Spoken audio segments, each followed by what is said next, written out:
गौरलॉजी में आप सबका स्वागत है। तो आइए आज हम देखेंगे इंदिरा एकादशी के महात्म्य के बारे में और जो अश्विन मास के शुक्ल पक्ष में पड़ती है। एक समय युधिष्ठिर महाराज भगवान श्री कृष्ण के पास गए और जाकर उनसे पूछने लगे कि हे मधुसूदन, कृपया करके बताइए कि अश्विन मास के शुक्ल पक्ष में जो एकादशी आती है इसका पालन कैसे किया जाता है और इसके महात्म्य को कृपया करके बताइए। तब भगवान श्री कृष्ण ने बताया कि जो अश्विन मास के शुक्ल पक्ष को एकादशी आती है उसको इंदिरा एकादशी कहते हैं। और ये एकादशी के महात्म्य में भगवान श्री कृष्ण कहते हैं कि ये एकादशी सभी पापों को मुक्त करने वाली है। अगर किसी मनुष्य के पितर यानी जो पूर्वज होते हैं वो नरक में यातनाएं भुगत रहे होते हैं तो उनको भी उद्धार करने वाली है ये एकादशी। और आगे भगवान श्री कृष्ण कहते हैं यदि कोई मनुष्य श्रद्धा पूर्वक अगर इस एकादशी का पालन करता है तो उसे अश्वमेध यज्ञ करने का फल प्राप्त होता है। और आगे भगवान श्री कृष्ण कथा इस प्रकार कहते हैं, एक समय माहिष्मतिपुरी नामक एक राज्य था और उस राज्य में इंद्रसेन नाम का एक राजा राज्य करता था और वो राजा बहुत ही सत्यवान और धार्मिक था। इसके साथ साथ वो भगवान श्री विष्णु का अनन्य भक्त था। वो हर दिन प्रतिदिन भगवान का नाम जप किया करता था, भगवान का नाम लेता था और हमेशा समय शास्त्रों का अध्ययन भी करता था। परंतु जब वो इस तरह से राज्य कर रहा था, बहुत ही खुशहाल से उसका राज्य था, तो उसने जब वो राज्य में बैठा और वो राज्य करने लगा तो वहां उसने देखा कि आकाश मार्ग से नारद मुनि पधारे और नारद मुनि पधार कर नारद मुनि जैसे ही वहां पधारे तो इस राजा ने उनको प्रणाम किया, उनको बैठने के लिए आसन दिया और उनको प्रेम और स्नेह पूर्वक उनके चरण धोए और उनसे पूछने लगे कि हे मुनिवर, कृपया करके आपके आने का कारण बताइए, आप यहाँ किस तरह क्यों पधारे।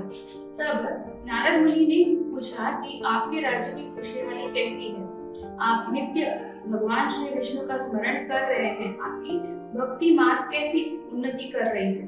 और आगे तब राजा ने कहा कि हे मुनिवर, मेरे भक्ति और मेरे भगवान की जो स्मृति है उसका यही फल है कि आप मेरे राज्य में पधारे। और आगे नारद मुनि ने कहा कि अब मेरे आने का कारण तुम सुनो, कारण जानकर तुम आश्चर्य हो जाओगे। तब राजा ने पूछा कि कृपया करके अभी आप मुझे कारण बताइए। तब नारद मुनि बताने लगे, मैं नरकलोक गया था और वहां मेरी भेंट हुई यमराज से।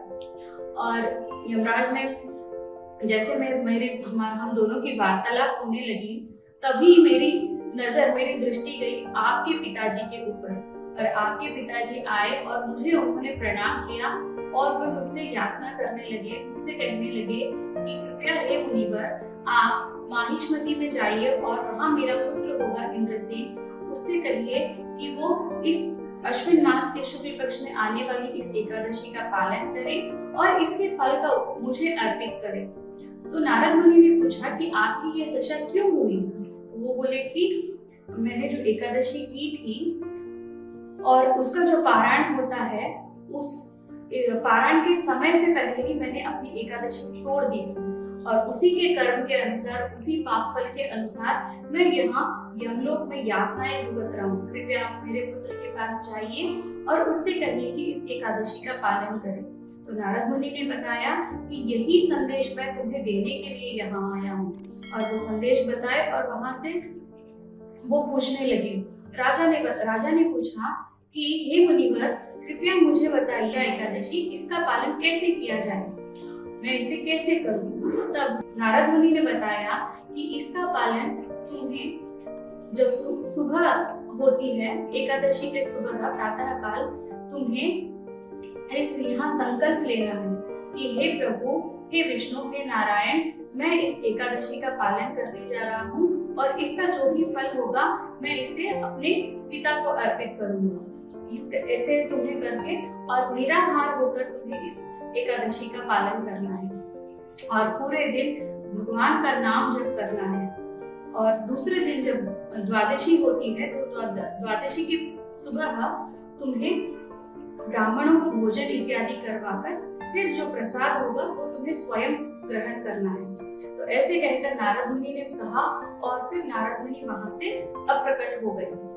तो राजा ने ठीक वैसे ही किया, जैसे नारद मुनि ने बताया वैसे ही राजा ने सब कुछ पालन किया और उसका जो फल है उस फल को अपने पिता को अर्पित किया। और जैसे ही उस फल को अपने पिता को अर्पित किया तो उन्होंने देखा कि उनके जो पिताजी हैं वो गरुड़ वाहन माने जो विष्णु दूत होते हैं उनके ऊपर सवार होकर उनके साथ वो भगवत धाम चले गए। तो यहाँ हम समझ सकते हैं कैसे राजा ने एकादशी का पालन किया और इस एकादशी के पालन से उनके पितर भी तर गए।